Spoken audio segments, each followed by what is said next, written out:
తెలంగాణలో కేసీఆర్ పుట్టిన రోజే కాదు, ఈరోజు ఒక నాయకుడు పుట్టిన రోజు, అదేవిధంగా నాయకుడితో పాటు ఒక ఉద్యమం పుట్టిన రోజు అని చెప్పేసి బీఆర్ఎస్ నాయకులు చెప్తున్నారు.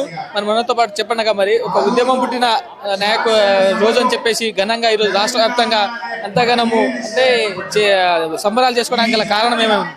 రాష్ట్రంలో చేసుకుంటున్నామంటే రేవంత్ రెడ్డికి ఏందో అర్థం చేసుకోవాలా. ప్రజల గుండెలో ఉండేది కేవలం కేసీఆర్ గారే. రాష్ట్రం ఎత్తున కాదు, ఎక్కడ పోయినా చేసేది కేసీఆర్ గురించి. కాబట్టి మొన్న ఎలక్షన్లో సెమీఫైనల్లో చూపించారు, ఫైనల్లో జిహెచ్ఎంసీలో కూడా చూపిస్తారు. ప్రజలు ఏందో గుణపాఠం నీకు. కాబట్టి ఇప్పటికైనా కానీ నువ్వు ఇచ్చే హామీలు ఇస్తే ఏమైనా నీ బర్త్డే కూడా ఇట్లనే చేస్తారేమో ప్రజలు, కొంచెం చూసుకో.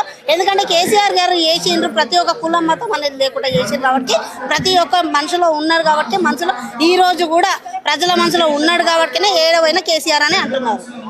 ఇప్పుడు కాంగ్రెస్ నాయకులు సోషల్ మీడియాలో మనం జాతిపిత అని కేసీఆర్ గారిని అంటున్నాం కాబట్టి వాళ్ళు ఒక భూతిపిత యొక్క జన్మదిన బర్త్డే జరుపుకుంటారు అని చెప్పేసి చెప్తున్నారు. దీనికి ఎట్లా? అవునండి, మా జాతిపిత కేసీఆర్ కాబట్టి కేసీఆర్ గారే అని అంటారు. ఆడు భూతపిత, నోరు ఇప్పితే భూతపిత, ఆడు మెంటల్ గాడు, ఆడు నోరు ఇప్పితేనే భూతపిత.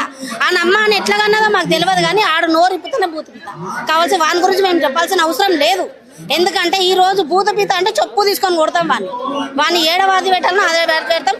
గత ఇంకా 2-3 ఏళ్ళలో మేము ఏడ చూపియాలన్నా ఆడ చూపిస్తాం. ఇప్పుడు కేసీఆర్ గారు కూడా ప్రజలు లేరు, ఫామ్ హౌస్ కి లేకుంటే ప్రగతి భవన్ కి శాశ్వతంగా అక్కడనే ఉంటున్నారు అని చెప్పేసి చెప్తున్నారు. మరి అంటే ప్రజల్లో వస్తారని భావిస్తున్నారు. ప్రజల గుండెల్లో ఉన్నాడు కాబట్టి కదా ప్రజలు ఈ రోజు అంటున్నారు, ఓట్లు వేసి గెలిపించింది మొన్న. మరి ప్రజల గుండెలో ఉన్నారు కాబట్టి కార్పొరేషన్ సీట్లలో మాకు అన్ని సీట్లు వచ్చినాయి. మా రూలింగ్ పార్టీ ఉండి సిగ్గు చేయడం అనిపించాలి ఆయనకు. ఆయన రూలింగ్ పార్టీ ఉండి మేము ఇన్ని సీట్లు కొట్టినామంటే అంతేగాని ఇక మేము చెప్పేది అవసరం లేదు. తగిన గుణపాఠం ఏందో జిహెచ్ఎంసీలో మేము చూపిస్తూనే ఉంటాము.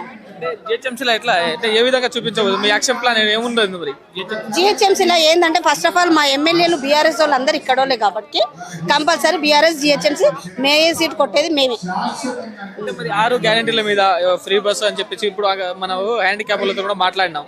వాళ్ళు మాకే ఫ్రీ బస్ లేదు, హ్యాండిక్యాప్లకి ఆడోళ్ళకి ఇచ్చేసి మాకంత ఇబ్బంది పెడతాం, బస్సులో పోవాలంటే మేము నిల్చొని పోవాల్సి వస్తుందని చెప్పేసి చెప్తున్నారు. వాళ్ళు శాశ్వతంగా కూర్చొనే పరిస్థితి వాళ్ళది. మరి వాళ్ళ పట్ల ఏం మాట్లాడతారు?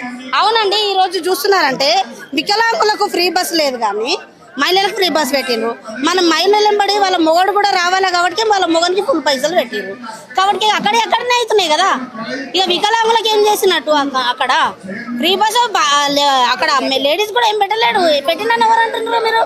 మీరు తీసుకున్నాడు, పెళ్ళం దగ్గర తీసుకున్నాడు, మొగన్ దగ్గర పెళ్ళానికి ఫ్రీ పెట్టిండు, మొగన్ దగ్గర తీసుకున్నాడు. ఇంకెక్కడ ఉందండి ఫ్రీ? అక్కడ ఏడలేదు ఫ్రీ అనేది. ఆడు కేవలం ఆ ఓట్ల ముంగట ఆ కుక్కర్లు పంచేటోడు ఒక్కడే బెనిఫిట్లు ఉన్నాడు. ఆ కుక్కర్లు అమ్మేటోడు ఒకడైతే మిషన్ ఆ కుక్కర్ల ఇది ఉంటది కదా, అది ఒకటే బెనిఫిట్లు ఉన్నాడు. ఆడు ఒక్కడే బాగుపడుతుండ్రు రేవంత్ రెడ్డి వల్ల, ఇంకొకరు లేరు.